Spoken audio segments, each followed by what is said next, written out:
Jimmy Jam. Jimmy, how you doing, man? I'm wonderful, man. I love all that applause, man. Where's all that coming from? Now, did you hear about DeMarco's band, ASP? A-S-P. It was apparently a phenomenon in his garage years ago. Late 80s. Okay, wait. Whereabouts did you live, DeMarco? The Bay Area. A little town called Pinole. Okay. Yeah. So we had Metallica was up the block. We had Green Day down the block. Hammer was a family. Everybody in the Bay Area seemed to be in the music in the 80s. Wow, I love that. Okay, well, and so what happened? Well, we named the band ASP. Where's your album? Where's your album? Exactly. We named the band ASP, and it died. Yeah. Until today. Oh, my God. So Jimmy, I got a text from last week. I'm like, we haven't had Jimmy on in a while, so I wanted to get you back on. How much of the Olympics did you get to watch? I got to watch, well, interestingly enough, I got to watch a lot of it, but I was actually in Japan, so I got to see a lot of Japanese Olympics. If that makes interesting. sense. Yeah. So when you're here, the focus is on the United States, right? Yeah. So over there, it was totally on Japan.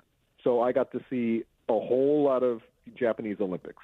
And I didn't get a chance to catch up until I got back, yeah. What do they emphasize? It was great. I loved it. What do the Japanese emphasize?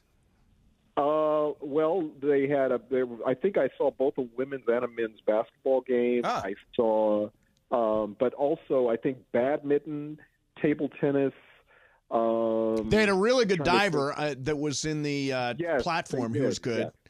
Yeah. Did you watch? What about Team USA hoops? How much of that did you watch? I didn't see any of the opening things, but I saw the last few games that were absolutely amazing. Actually, they were amazing on both sides. Both the women and the men's side were tremendous. I mean, they couldn't have done any better as far as the games. Amazing. So who, in your mind, was the MVP of Team USA men's?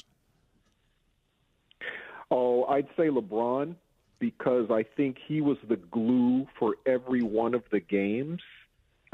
I think Steph definitely was the MVP in the final game. There's no question about that. But I just think as far as the leadership quality that LeBron showed, and I was really encouraged, or we're not encouraged, but just happy to see that the veterans were the ones that almost seemed to take it the most serious, and they wanted it the most. And I just think it sets a great example for the team that will be, the LA team, which will be, a much younger squad, because mostly I would guess those guys will not be around, but they certainly showed the example of how you lead a team to a gold medal. No doubt. 20 years from now, I'm not sure if I'll remember anything because I'll be 20 years older, but LeBron winning MVP, but I don't think I'll ever forget that Steph performance. I don't think I'll ever forget that last shot. Yeah. That whole thing, it was like a Hollywood movie. Like, you couldn't have scripted it any better than that. The fact that was the one thing they kept cutting back to when Steph said, this is the one thing I haven't done yet that I still want to do. And then the fact he was able to do it, but not only was he a part of the team on that game, he literally was the reason that they won that game. I always wanted to ask you this. How tall are you? I'm about 6'1", probably. Did you play hoop? Are you a hoop guy growing up? What did you play growing up? I was a hoop guy until everybody grew past me. Okay. I grew really fast. I was really tall and really when I was younger. And then about junior high school year, then everybody passed me, and I had to learn to dribble, and that's when I knew I was. There it goes. Because every picture I see of him, he's always the taller guy. Oh, yeah. And I always wonder, how tall is he for real? So well, it's funny. You worked with Prince a lot, and he was apparently a really good basketball player when he was coming out. Did you guys ever have any pickup games or anything? Did you ever see Prince ball out? The only time I saw Prince I went to junior high school with Prince. So that's I know him from back in that day. Yeah, so I know him from back in that day. But we never played basketball together back then. But at Sunset Sound, which is a studio in L.A., famous studio in L.A., there is a basketball hoop there. And back when we were doing the Time albums back in the early 80s, he would go and play on that hoop, but you couldn't really play. It wasn't like a pickup, but it was more like horse. You'd play horse or whatever. He could hit it off the roof and off the branch and off the whatever and make the basket, and you couldn't touch him. You couldn't touch him on that hoop, man. Wow. And that hoop is still there. That hoop is still there. Wow. And he'll steal your girl. I'm just kidding. Go ahead. So yeah, exactly. You and I were going back and forth a little bit today. Your dad, you were estranged from your dad for 50 years. His name is Cornbread Harris, big musician in Minneapolis, and you guys finally reconnected. And now he's put a book out? Yeah, the book came out yesterday, as a matter of fact. It's called Deeper Blues. And it basically tells the story not only of his career, like just interestingly enough, the very first rock and roll record that was made in Minnesota, my dad played on. Whoa. And so it talks about those things, but it also talks about how we found our way back to each other. And it was actually through the author of the book, who's a girl named Andrea Swinson. And she has a Purple Rain book out right now that about Prince. She has a whole lot of different things. But it almost turned into what was the book? Tuesday at Maury's? Tuesdays with Maury's, yeah. Tuesdays with Maury by Mitch Albom. Great book.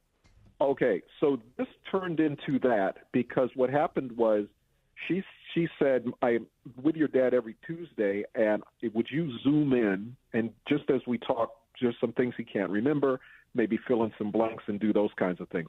That's how it happened. And over a 2-year period, we basically grew back together again. Wow. And now have a great relationship. And I'm actually going up on the weekend to actually play with him. He's 97 years old. He still plays every week. Wow. The music keeps him, going. That's his oxygen. But I'm going to go back and play with him, and they're doing a big event for the book launch and the whole thing. But Deeper Blues is the name of the book. It's available everywhere, and it's a pretty amazing book. I did the afterword for the book, and it's pretty amazing about his life, and not only the life, but also the our story of finding each other again and showing that it can happen. It's an amazing story. By the way, 97 years old, still playing. Now, DeMarco, do you think you'll still be playing the drums when you're 97? I want to get back on the Skins. I really do. Yeah, I really do. Actually, I think a guy was one of my inspirations, Jelly Bean Johnson, another tall dude playing drums. Yeah. Yeah, Jelly Bean, man, well, still is the best. I mean, he plays. I just played with Jelly Bean in Minneapolis. We did a show in Minneapolis, Terry and myself. We did a show, and we got back together with the guys, with Morris Day and Jerome and everybody, and played a show. And Jelly Bean's still hitting them just like crazy, man. And drums was my first instrument, by the way, DeMarco. The worst thing I ever did was naming that band Asp. I'm telling you, we could have been rock stars. Come on. Asp is a tough name. Tough name. So I was watching the show that you and Terry have done the music for, which is called UnPrisoned, with Delroy Lindo and Kerry Washington. It is such a good show. It is on Hulu, and obviously we've got a mass incarceration problem in this country. Here's a show that goes right at the issue. Delroy plays a man just out of prison trying to reconnect with his daughter. It kind of walks the line between comedy and drama. It's very entertaining, but you know what I mean? Comedy, drama, it's got everything. Yeah, it's basically that the word that they use is dramedy. Yes, and to me, it's that perfect thing. Because there's humor in life, even when you're going through tough times and whatever. And I think it's a very human story, and the characters are all great.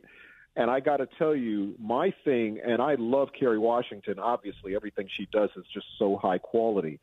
But when Yvette Lee Bowser, who's the executive producer of the show, called and said, I got a proposal for you. Do the music for this show. It takes place in Minneapolis. And Delroy Lindo and Kerry Washington are the stars, and I said, "Oh my God, Delroy Lindo!" I said, "He's like my favorite." Yeah. And so the chance to be able to create a soundtrack for him. I remember when I met him after the first season of the show. At the end, I got a chance to actually meet him and tell him what an honor it was to have a sonic, palette for him, for his character on the show. Yeah. And it's just amazing. But I got to do that for all the characters on the show. And it was the first time we'd ever done television scoring, which was interesting because they kept saying in the meetings, "Oh, just do what you do. Do what you do." And we said, "We've never done this before."